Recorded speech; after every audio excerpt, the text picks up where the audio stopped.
This is not my first time covering LongBeachGriffy on my channel. I've covered him before. It was a while back, and I think that at the time, my rhetoric skills and my ability to engage with arguments, and especially to engage with arguments that are made through a comedic lens, I don't think my ability to do that was quite as good.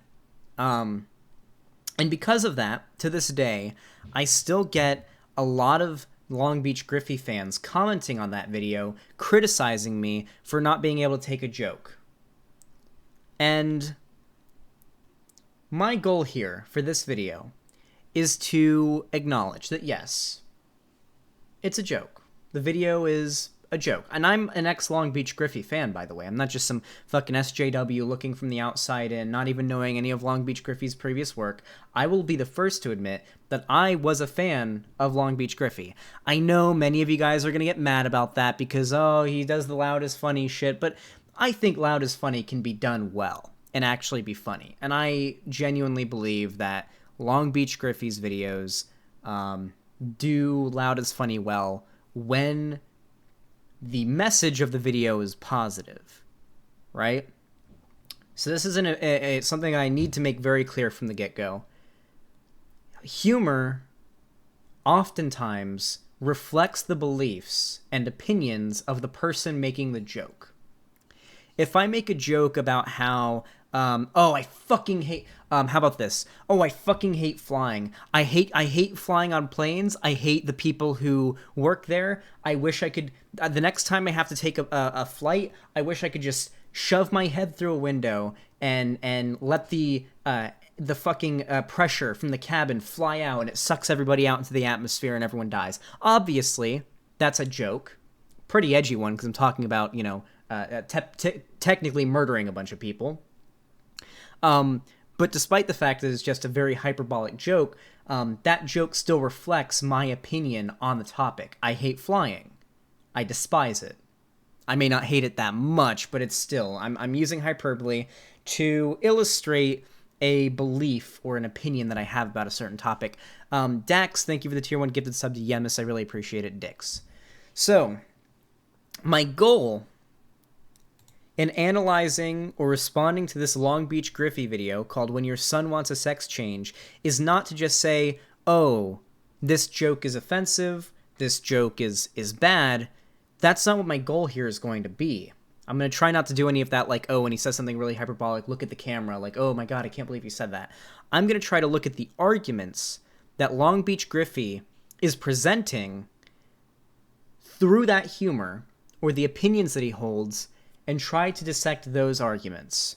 And if you're a LongBeachGriffy fan and you're watching, please stick around. I promise this video should be entertaining, and I'm going to try my best to be very, very much not a cucky SJW. By the way, I believe Griffy is subbed to Steven Crowder.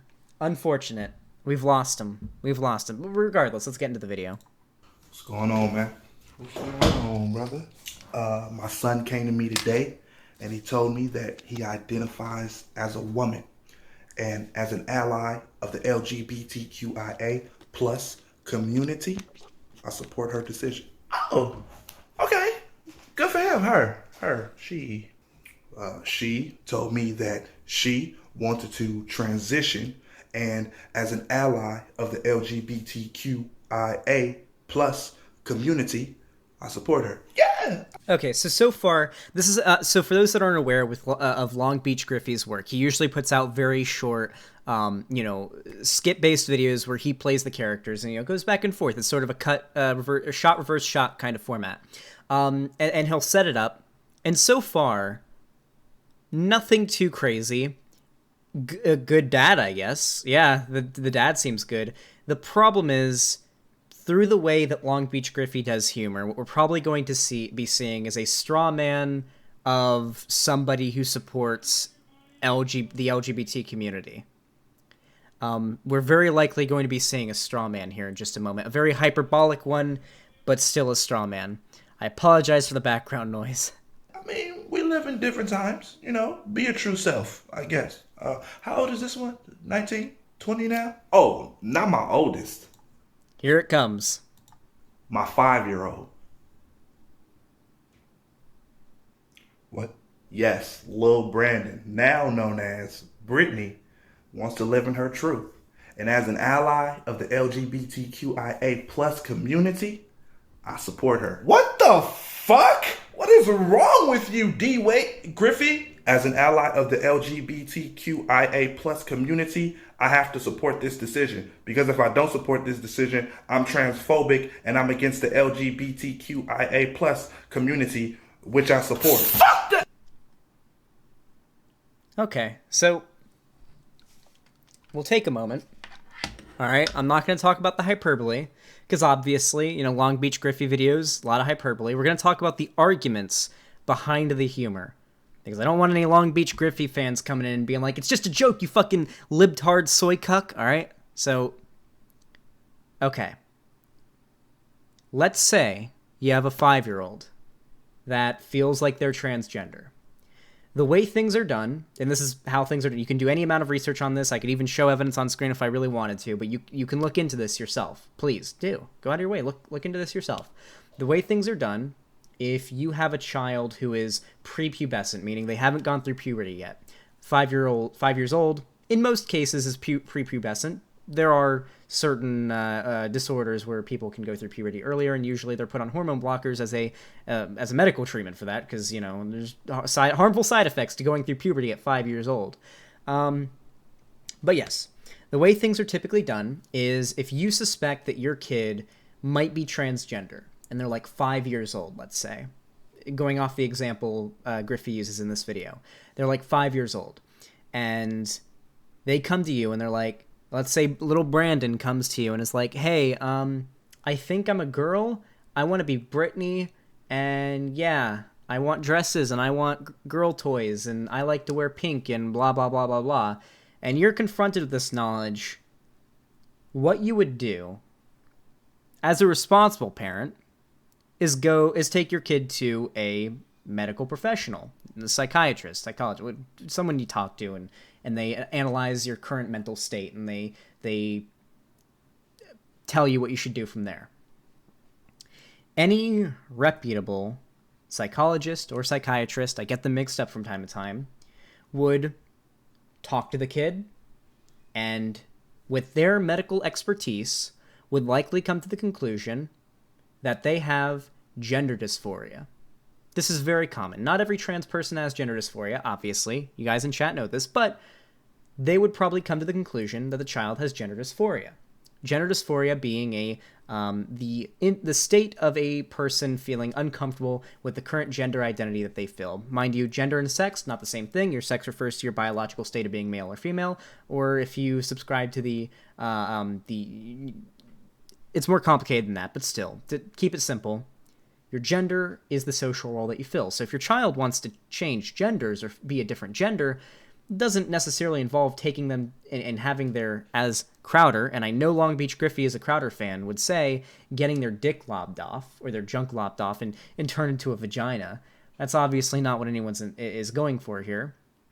But simply going to a medical professional who will likely, and this is usually the case, I mean, this is procedure. You can see this, DSM-5, any amount of medical organizations, they back this up, will likely recommend a few things. Generally, that you allow the child to socially transition. This is being transgender. When you are transgender, you are transitioning your gender. Nothing about your gender is physical with your body. I mean, it is in a way, but with your biological being, right? So this involves your haircut. Maybe now Brittany, formerly Brandon, wants to grow out her hair. Let her grow out her hair. Buy her girl clothes. But let her wear pink. Let her play with girls' toys. Let her do what she wants to do. I mean, does that in itself harm anybody? No. Now, usually, this is standard procedure. That child will go to that medical professional, and that medical professional will continue to observe the child, see if this isn't a phase. A huge argument that I hear is that maybe it's just a phase. Maybe they're just, maybe the kid is young and they're just going through a phase. You can't let them decide whether or not to transition when they're only 5 years old. Okay, well, let the medical professional observe them for a while longer. maybe they'll come to the conclusion, this is pretty common, that no, I don't believe that this is a phase. Your child clearly has gender dysphoria. Your child is clearly trans. And I think it's time we moved forward with their gender transition. From here, completely by the discretion of doctors, of medical professionals, usually, once the child starts to get close to puberty age, they will be put on puberty blockers. In the stacks, thank you for the tier 1 gifted sub.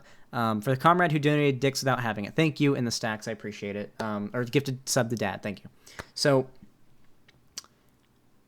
puberty blockers currently, and there's been a lot of data, a lot of science, a lot of studies, a lot of research has been done into it, has absolutely no harmful side effects towards someone who takes them. Occasionally, it has been shown that in some scenarios there is issues with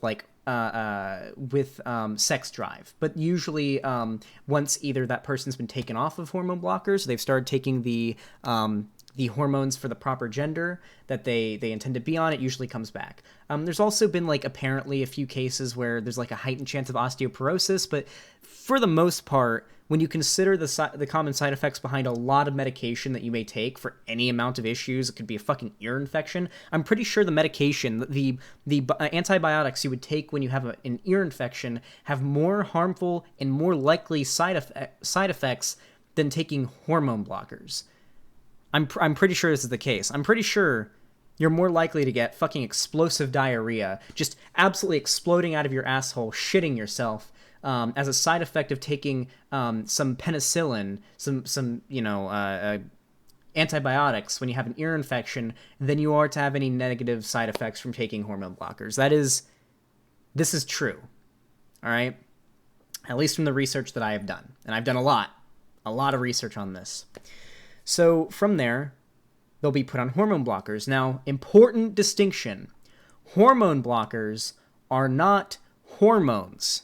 When your child is put on hormone blockers, or this hypothetical child is put on hormone blockers, they are not transitioning. Hormone blockers are not transitioning. All they do is postpone, for a temporary amount of time, the development of certain sexual characteristics. So this is very common. When you see a kid who is prepubescent, really, if you were to shave a kid who's prepubescent and have them wear some gray fucking clothes, you could take a girl, your average little prepubescent girl, and your average prepubescent boy who has a shaved head. You couldn't tell them apart. You couldn't tell which one's a girl and which one's a boy. Seriously, I'm not kidding. They're kids prepubescent look really androgynous, at least from the average spectator. It's usually the way they wear their hair, what clothes they wear, things like that usually denote what their gender is or what their sex is, right? And so all hormone blockers do is prolong that period of time. What's your thoughts on Tom Steyer releasing an anti-beanie ad? I always thought he was the second best candidate next to Bernie. Fuck now Steyer. My attitude is fuck all candidates except for Bernie. Thank you, Jad, on the DeReasonable for the $2.69. I appreciate the donation. And yeah, fuck Steyer. I don't really care much about that. Okay. Of course he was going to release an anti-Bernie ad. They're all a bunch of fucking corporate shills. Either way, all hormone blockers do is prolong that period of time. So let's say it does end up being a phase. Maybe the kid is actually, no, I don't think I'm trans. It was a phase. I just liked wearing girls' clothes and being called Brittany for a while and dressing like a girl and stuff. Actually, no, I'm actually a girl. And let's say they're 10 years old by this point. Let's say they were on hormone blockers for usually they would be put on hormone blockers at 8 or 9 because it's when you start to go through puberty. Most of the time, some people are late bloomers. Sometimes they start puberty 10 or 11. Some kids are actually early bloomers and start going through puberty at 6 or 7.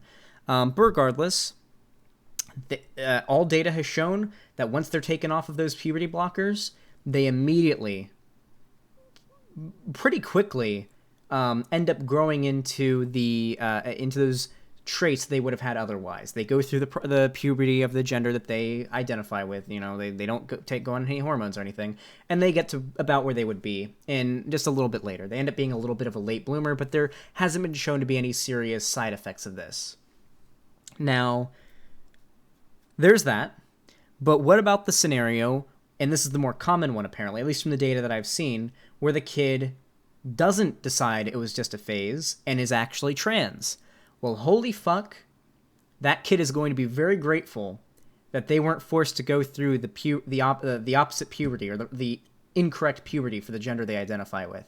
Because if they've been on puberty blockers, and let's say they're FTM, or MTF, sorry, male to female transgender. We'll use the Brittany example here. Let's say Brittany is now like 12 years old, and with the discretion of the medical professionals that she's been seeing, her parents and herself are like, yeah, I've been identifying as a girl since I was 5 years old, and I'm pretty sure I'm a girl. Yeah, no, I'm pretty sure I'm a girl. At this point, it's time for them to go through puberty. And so, a medical professional would prescribe hormones. Now, there's a lot of different types of hormones an MTF trans person, male to female trans person would take. Estrogen being the most known estrogen. And so they would get on estrogen among other hormones, and this would cause them to essentially go through a female puberty. They would develop breasts, they would develop, well, I don't think they would develop a softer voice. I believe trans girls have to do voice training. Now, FTM, the female to male trans guys, will be on testosterone, and they will develop a deeper voice because testosterone naturally lowers your voice. However, estrogen does not. So trans girls would also have to, in the case of trans girls in this process, would have to take voice training lessons to make their voice sound a bit more feminine, if they wanted to. I mean, obviously they don't have to, but generally this is what they do, simply because it feels good for them. You know, they want to be more. They usually want to be more feminine. This is, who would have thought? Mind you, all of this whole process is done over the course of years, usually, at like up to 8 or 9 months to years, and always with the discretion of medical professionals, of doctors, who follow a procedure that is recognized and backed up by the entirety of the scientific community. I believe that this process is recognized and endorsed by the United Nations, by the Institute of Osteopathics or Osteopathic Pediatricians. There's a bunch of names. They all have very long names. Very well-established organizations. Now, the final argument that I want to get to here, and I imagine that after this we're just going to finish the video, because I feel like everything I've said so far is probably going to encompass any argument that LongBeachGriffy will extensively, through his humor, make in this video. I feel like I've covered basically every concern you could have. However, very common argument, the final one I want to cover, assuming he doesn't bring up any new ones here, and I have no idea how he could, is if you're 5 years old, how do you know what gender is? How can you be mature enough to think that you're transgender? Well, every bit of data, and this is consensus among any under any sociological field, any scientists, medical professionals of all kinds, children as young as 2 or 3 years old start to develop their understanding of sexuality and gender. Most people who are not asexual that are watching this right now probably watched the fucking Disney Channel or Nickelodeon when they were like 5 or 6 years old and saw fucking, I don't know, some attractive character on one of those shows and felt some sort of attraction for them, or thought they were pretty, or thought they were hot. All right? This is very well known.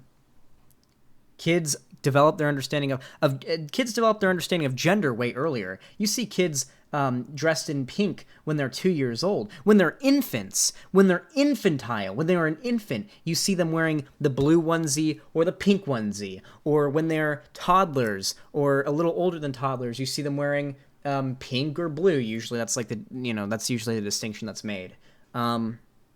Gender, that's like, kids understand what gender is, or at least are engaging performatively with gender when they're fucking toddlers. So the argument they don't know what gender is, or they aren't mature enough to know what gender is at 5, doesn't really make any sense. If they're old enough to want to, if a cisgender, which means not trans, cisgender means you're not trans. So if a cisgender kid, like boy, is old enough to know that he likes to play with monster trucks and, I don't know, skateboards and scooters. What do boys play with when they're a kid? I don't fucking know. Whatever boys play with when they're a kid. If they're old enough to know they want to play with that shit and dress in, I don't know, maybe they wear an Avengers shirt or some shit. This isn't specifically gendered to boys, but it usually is advertised that way. Who's to say they aren't old enough to decide, actually, no, I want to wear pink and I want to play with, like, Barbies and shit instead? Like, that doesn't really sound too extreme to me. And it wouldn't sound extreme to any medical professional either, because this is the consensus of every doctor that worth his salt. Alright, let's finish this video. There's only roughly a minute left. Prepare yourselves because it's about to get loud. I personally like the loudest funny stuff, not with this topic, because Griffy is very wrong in this subject, but still, let's go. The LGBTQ alphabet gang, they are some fucking bullies. That is a damn child. He hasn't even jacked off yet. Wait till he get that first nut. It's gonna change his mind. Gonna change his life. The little nigga's still in elementary. Mind ain't even developed. He ain't even big enough to get on the rides at Six Flags. Don't do that to that boy. She's a girl. No! That is a boy until he is old enough to make thorough decisions. It's not a girl. He gay. He like dick. And that's fine. That's okay. I thought about sucking dick a couple times in my life, but that's okay. That's okay. As an ally of the LGBT... Shut the fuck up! Shit! God damn, man. Fuck, delete his Twitter. Because that's where you're getting all this shit from. You're getting it from fucking Twitter. God damn liberals! Pushing a fucking LGBT fucking agenda. We're fucked. We're fucked. We're fucked. Help me. Griffy, we need to talk. There I am, dude. Hey, look, I got a little cameo at the end of the video there. That's me.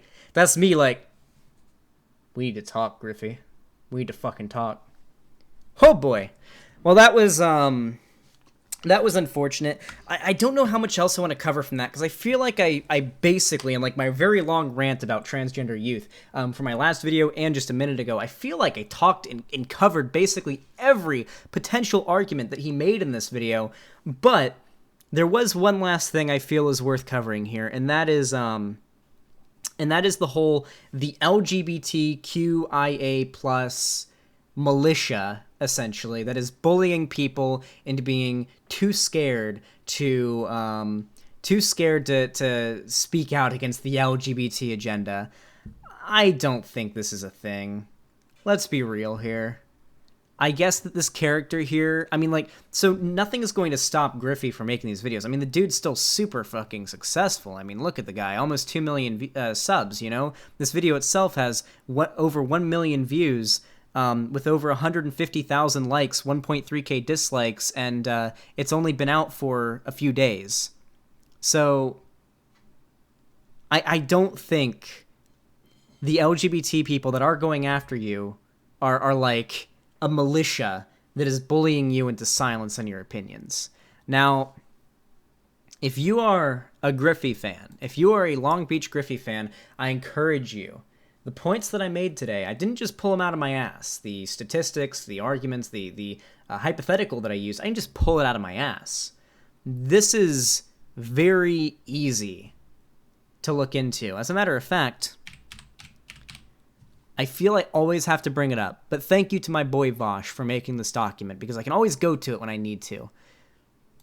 If you want to do your own research on this, allow me to list some organizations that all of them agree, and here's the data to back it up, with everything I said in this video.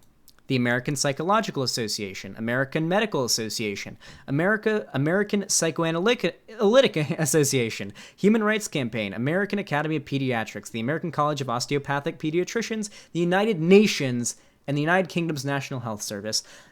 And that's just a drop in the bucket of the list of very well-known medical associations that all back up everything I said and every argument I made in this video. Please, I encourage you to do your own research on this. I understand the video is just as a joke, but I think we can all agree that the humor the jokes someone makes usually indicate some belief that person holds, and they're just using humor as a way to portray their opinions. I don't think that's a lib-cucky take. I feel like it's a very reasonable take. But thank you all for watching that. Hopefully you enjoyed.